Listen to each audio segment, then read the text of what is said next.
Now, we as Sensei, we want to transit, not just looking at the outside alone. We want to come inside and involve all other senses.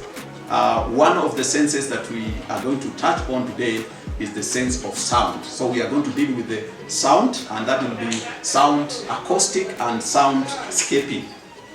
So we are going to look at how you can make your space acoustic. Acoustic, which means we are soundproofing. Like now, you want to make a studio. Are we able to make a studio and soundproof it and many other facilities? Number two, we want also to look at the sense of sound. We want to look at soundscaping. Soundscaping is the sounds that you are supposed to be produced in a particular space. Different space have different sounds that's supposed to be produced. If you go to a spa, which sound are you expecting?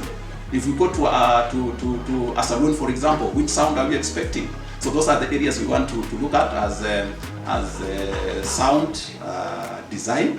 Another one is aromatherapy, aroma, design of scents. That one has been left out. It's not anywhere in design. We want a sensei to have a scent design. That is aromatherapy. And then we also have others like sound effects, and others that we also kind to mention here is color psychology. So we want a sensei, we want to have a session where you do what we call a multi-sensory design. Not just a design, but a multi-sensory design. That's our main thing. If you get that one, you are right. A multi-sensory design. So you are incorporating all senses when you are designing, not just sight alone. You are incorporating all the senses that I've mentioned above. So we are going to take that route, and because of time, I just want to welcome. We are going to have a few demonstrations here and there as we go along, plus explanation. So I'm nervous, kidogo too, but itaisha. So, as the teacher has said, we are going to talk about sensory architecture. As interior designers, as students who are taking architecture, the first thing for every student ni kukua very visual.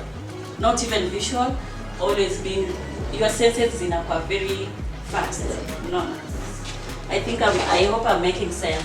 So, olfactory is the nini of smell. There's the use of smell. Use of smell ni kama vile tunasema gut. When you say gut, ni anything that involves the body kukula ama the body kukula. So when you say olfactory, there is a design in architecture that is called olfactory architecture. It's about aromas. So I'll be presenting about aromas and colors. I am a painter, so one of the things I thrive in is color psychology. I'm a colors. So spaces affect how we feel and act. If you get into a church, ukisikia ile music yenye iko very calm, uta chill, unapunguza music, unafanya nini.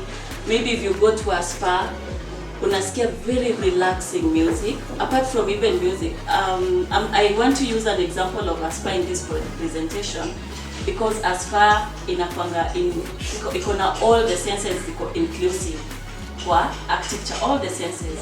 So some of the nini nitamention ni plants. When you get into a spa, utapata maybe when you go to those maybe high-end, after these our normal salons, ukiingia the first things you will see ni plants. So in sensory architecture, we call that biophilic designs. Biophilic. So kama hii, this is a biophilic design that we have done here, this plant. Any place you walk into, nowadays even restaurants, they put plants all over the places for that relaxation and that nature element.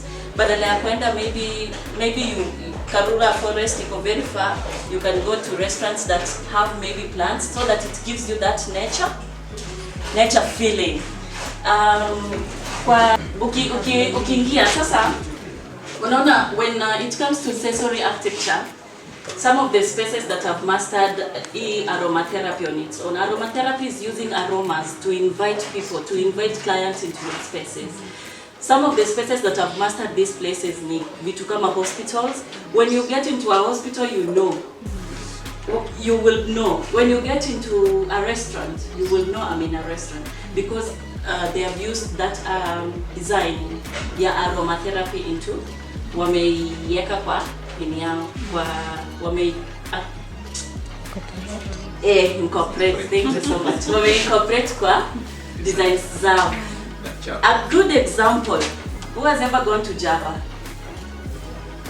Yes. When you get to ukiingia Java hivi, the first sense that hits you ni gani? Coffee. Hata kama uliingia maybe mvua inanyesha, uingie tu ndani ukae hivi kidogo, utaanza acha tu nikunywe cup moja ya coffee. Sometimes it's not even the coffee itself, it's the aromas, the things that they have put in place that invite you into buying a product. So I have so many scents here. Every scent has its use. Every space has a scent that it matches the spaces.